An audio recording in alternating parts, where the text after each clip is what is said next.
muito bom dia, começando mais um meu, seu, nosso Pense e Ore, nosso programaço de segunda a sexta, 10 da manhã. Seja muito bem-vindo, aqui é o seu lugar, juntos aprendendo sobre a palavra, falando sobre assuntos contemporâneos, crescendo e tendo comunhão. Manda seu bom dia para mim, diz de onde você está falando, qual a sua expectativa para essa nossa quarta-feira. Pega esse dedão lindo que Deus te deu, desce ali no like, se inscreva no canal, pega o link, manda para o máximo de pessoas e juntos a gente vai construindo nossa comunidade fé, poder e unção. É muito bom ter você por aqui, sempre no meu, no seu, no nosso Pense e Ore. Bom dia, produção. Bom dia, pastor. Como é que tá? Bem, graças a Deus. Manda bom dia para nossa audiência aí. Bom dia para todos os alunos do Pense e Ore. Você que é antigo, você que é novo, seja bem-vindo. É isso aí, a produção já tá pique total, daqui a pouquinho tem pensamento de produção do dia.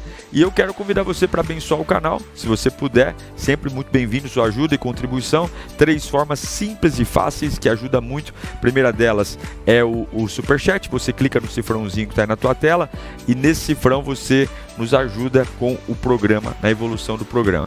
Você também pode enviar para nós um Pix, está aqui embaixo, penseore@hotmail.com, penseore@hotmail.com, e você também pode se tornar um membro do canal.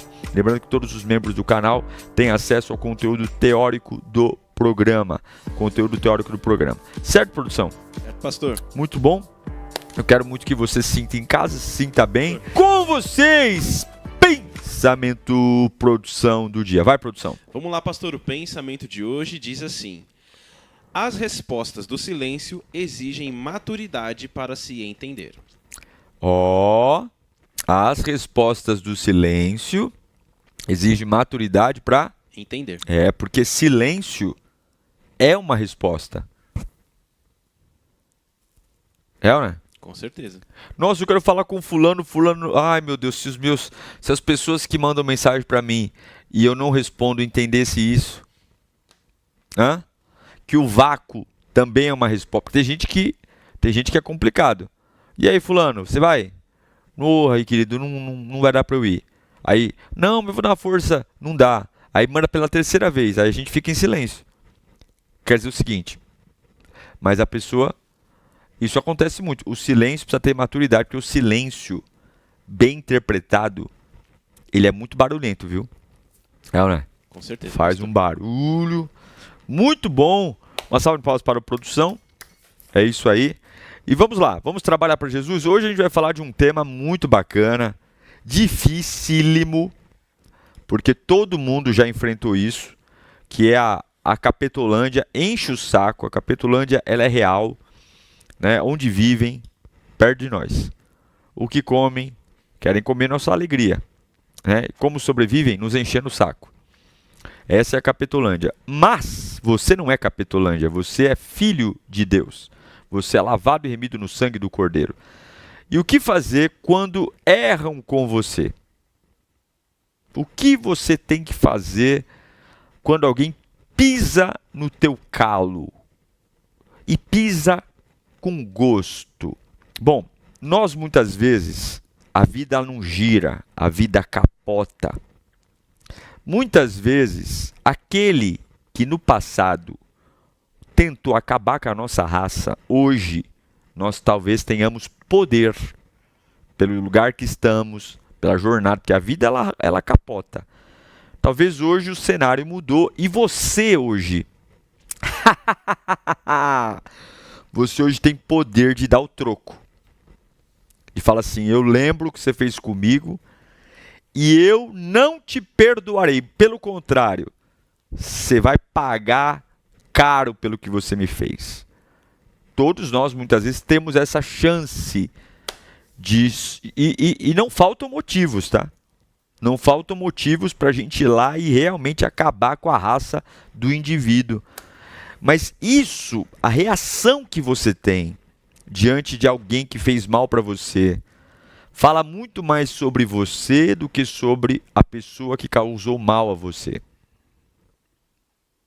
Essa reação, essa fúria que foi contida por tempo, essa vontade de ser o exterminador, e isso é complicado porque o teste real vem quando a cobrança que você vai fazer para o outro é legítima ou é algo que você escolheu dar com a mesma moeda? Eu já vi histórias, por exemplo, de funcionários que foram oprimidos por um chefe. Aí esse funcionário trabalhou, cresceu e virou chefe do chefe. Já vi várias histórias assim. E aí? Eu vou oprimir também? Ou é aquele pai? Hoje ele é pai, mas o pai dele foi um pai ruim, um pai opressor, um pai péssimo. E agora ele é pai. E aí? A vida, ela sempre vai tentar criar uma janela para dizer o seguinte: é a hora do revide. É a hora da vingança. É a hora de você mostrar para o mundo o quanto doeu. O quanto você sofreu. Agora eu pergunto, depois que nós encontramos Jesus na nossa vida, a gente precisa disso? A gente realmente precisa mostrar para o mundo o quanto foi injusto? É isso que a gente vai conversar aqui. Porque você tem que tratar teu coração. O alcance da tua vida passa diretamente por isso. João 8, a gente vai ver uma história legítima sobre isso. João 8, 1 e 2. Vai lá, produção. Jesus, porém, foi para o Monte das Oliveiras. Ao amanhecer, ele apareceu novamente no templo. Todo o povo se reuniu ao seu redor e ele se sentou para ensiná-lo. Versículo 3. Os mestres da lei e os fariseus trouxeram-lhe uma mulher surpreendida em adultério. Fizeram-na ficar em pé diante de todos. E o versículo 4 e 5. E disseram a Jesus: Mestre, essa mulher foi surpreendida no ato de adultério. Na lei, Moisés nos ordena apedrejar tais mulheres. E você, o que tem a dizer? Então, os fariseus, eles não estão preocupados com o pecado da mulher. O pecado da mulher é uma grande cortina de fumaça. Eles pegam a mulher em ato de adultério, levam para Jesus, porque querem colocar Jesus contra a parede e encontrar em Jesus uma incoerência com a lei judaica. Porque se Jesus for incoerente à lei, ele não é o Messias.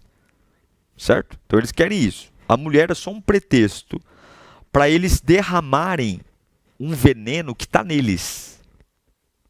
A mulher é só um item que eles estão usando para externar algo mal resolvido neles. E aí, eles usam o pecado da mulher para encobrir uma crise política de insegurança, e a mulher era só uma munição contra Jesus.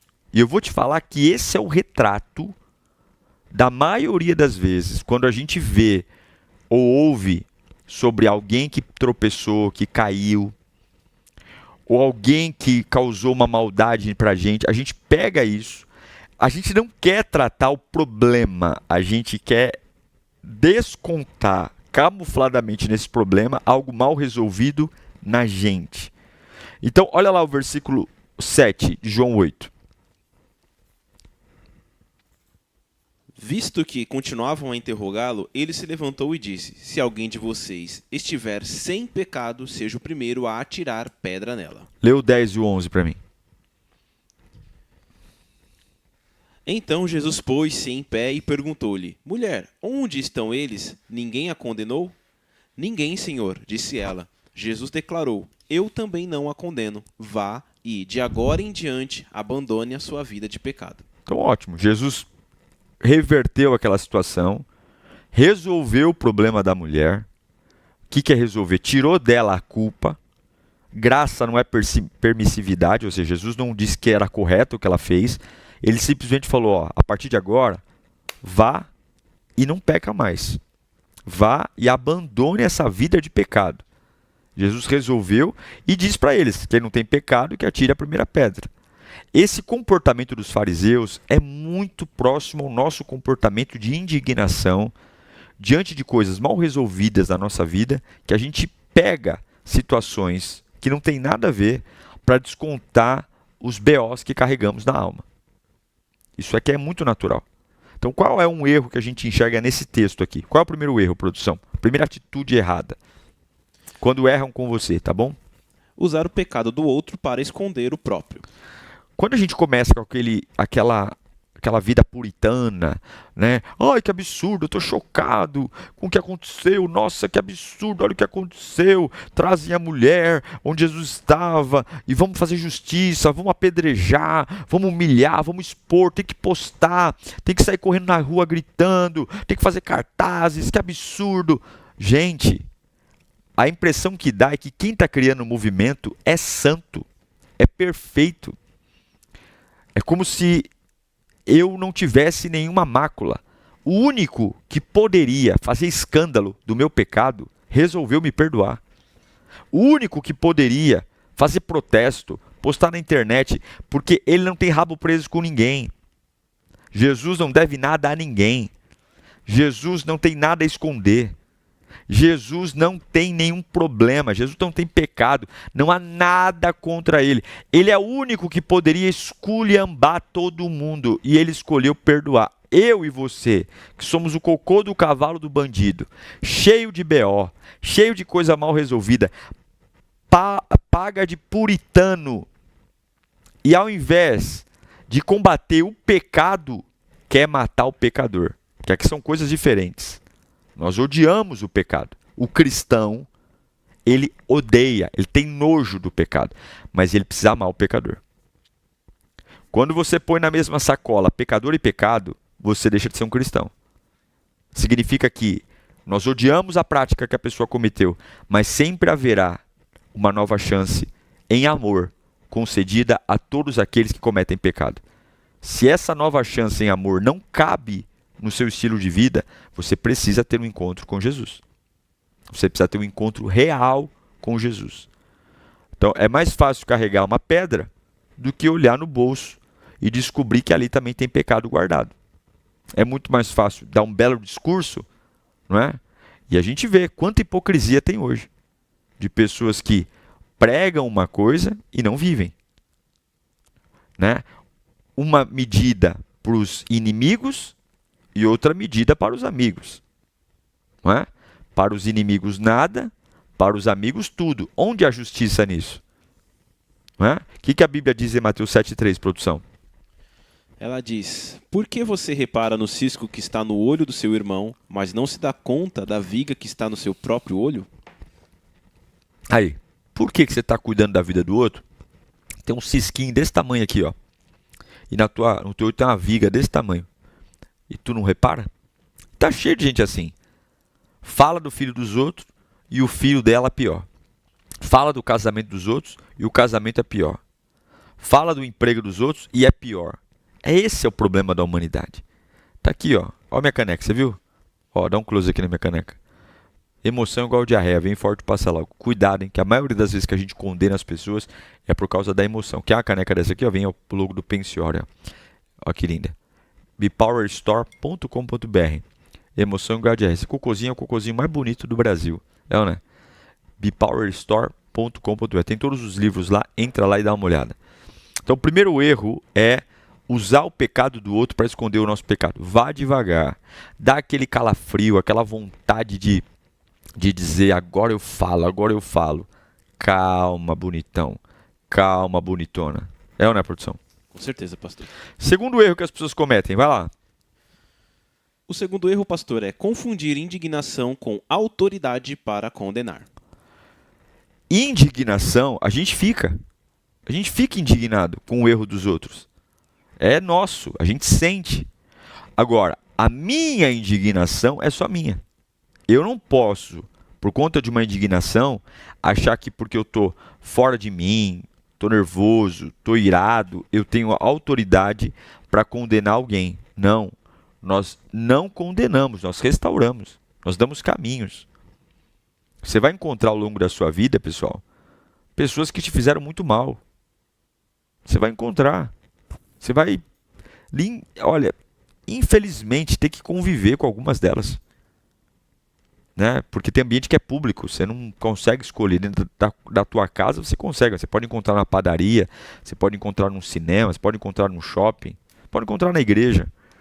O que você tem que entender é que Jesus, ele tem que ser suficiente para preencher os buracos da tua alma e as áreas onde as pessoas causaram dor em você, Jesus tem que curar. E a partir daí, querido, é dizer o seguinte: olha, a minha indignação não existe mais.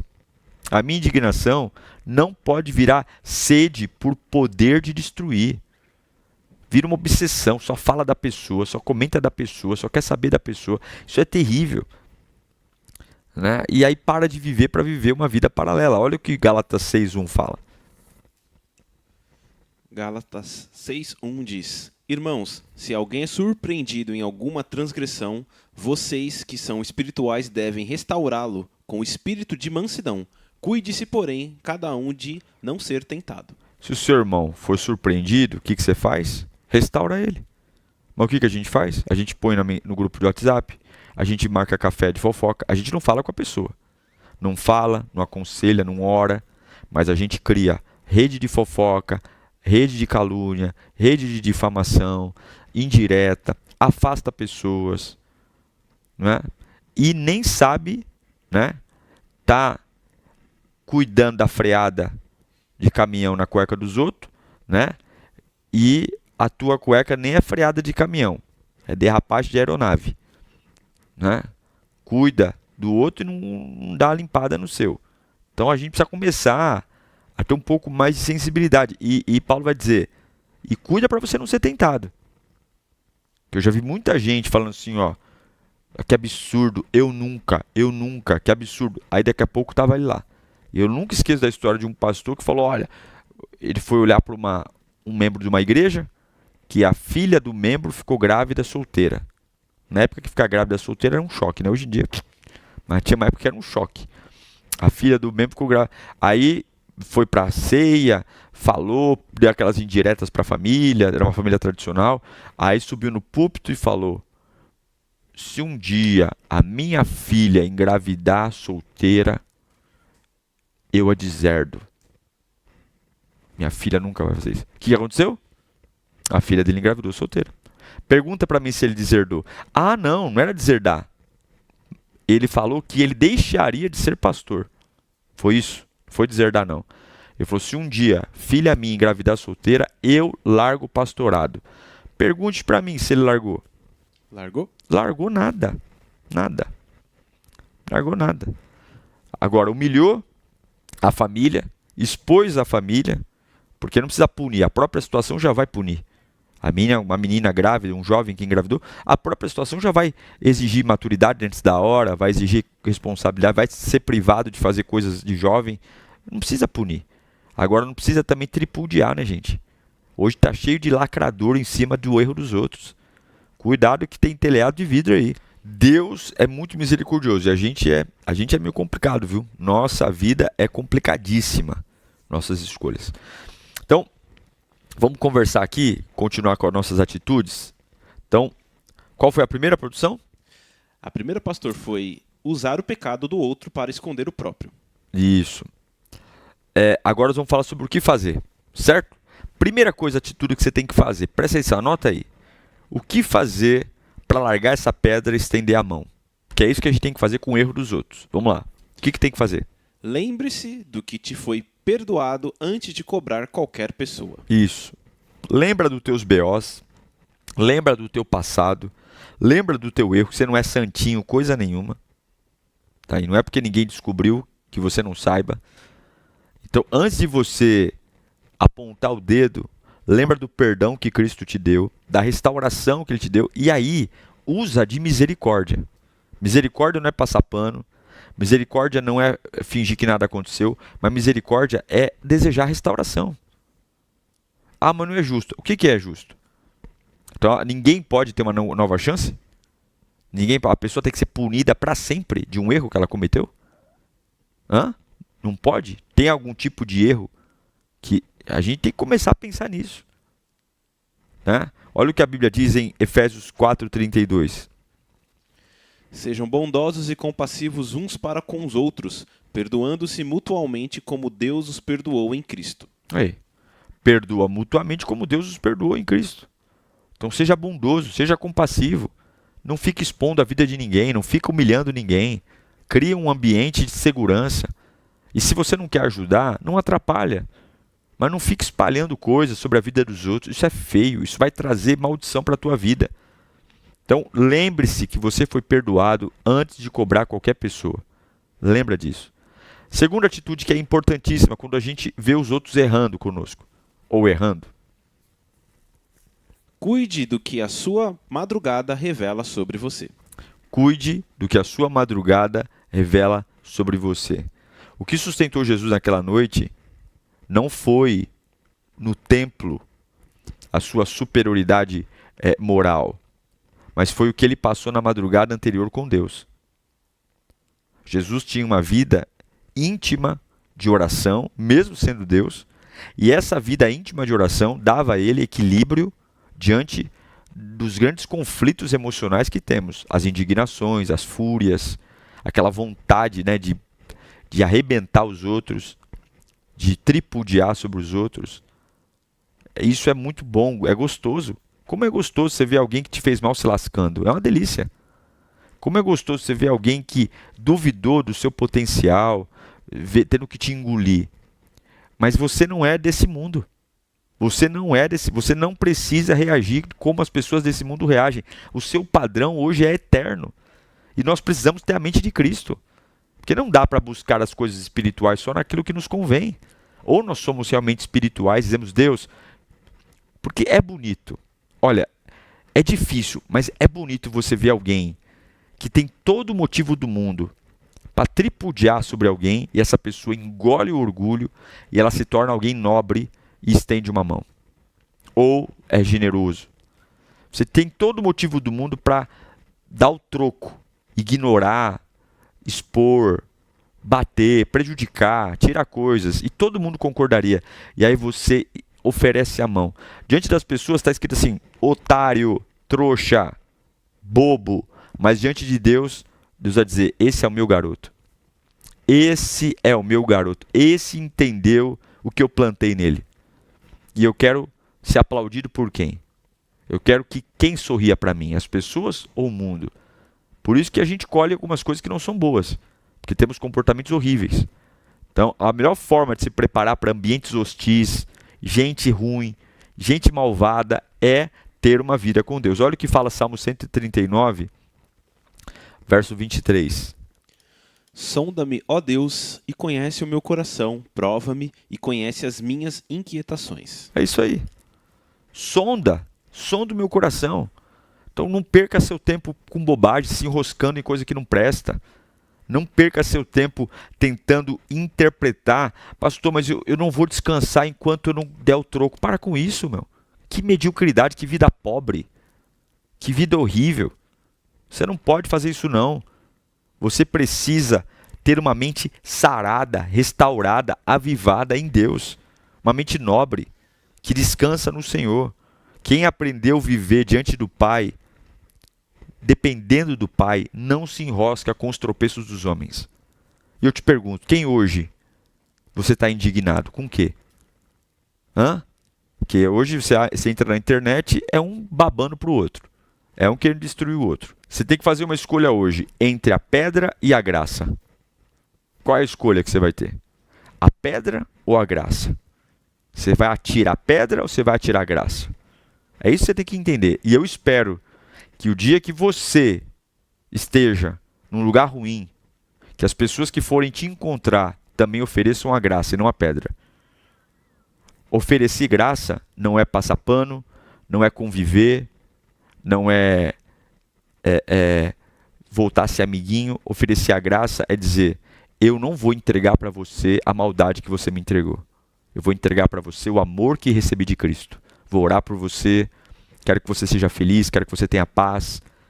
Quando você encerra uma situação diferente daquilo que recebeu do homem, encerra entregando o que Deus te deu, você põe um ponto final. Você consegue viver livre. Agora, um amargurado, uma pessoa rancorosa, não vive livre. Ela vive baseada em notícias, nos urubus que trazem informações, e tudo isso aí vai para o brejo. É ou não é, produção? É isso aí, pastor. Muito bem, vamos orar? Pedir a graça de Deus? Pai querido, é uma alegria poder estar aqui E é um desafio hoje construir uma vida de perdão. As pedras são tentadoras. A vontade de retrucar, de ferir, principalmente aqueles que não tiveram misericórdia da gente. Aqueles que não tiveram nenhum tipo de empatia, consideração. Eles trabalharam mesmo para nos matar, trabalharam mesmo para nos destruir. Fizeram com gosto, Deus, com a ideia de acabar com a gente. E hoje, o Senhor é tão bom que nos permitiu um lugar de destaque, um lugar de cura, um lugar onde até temos condições de revidar. Mas eu quero que esse revide perca força. Eu quero que esse revide pare. Eu não quero, Senhor, ter que lidar mais com a maldade de ninguém. Eu não quero mais descer no terreno do inimigo e me sujar daquelas armas porcas, nojentas, de gente desqualificada que usou isso para tentar. Não, agora nós pertencemos ao reino de Deus, ao reino do amor, ao reino da paz. E nós não entregaremos as armas que recebemos, mas entregaremos aquilo que o Senhor nos deu. O que eu tenho, entregarei. E o que eu tenho hoje? Paz, alegria, justiça, salvação, esperança, bondade.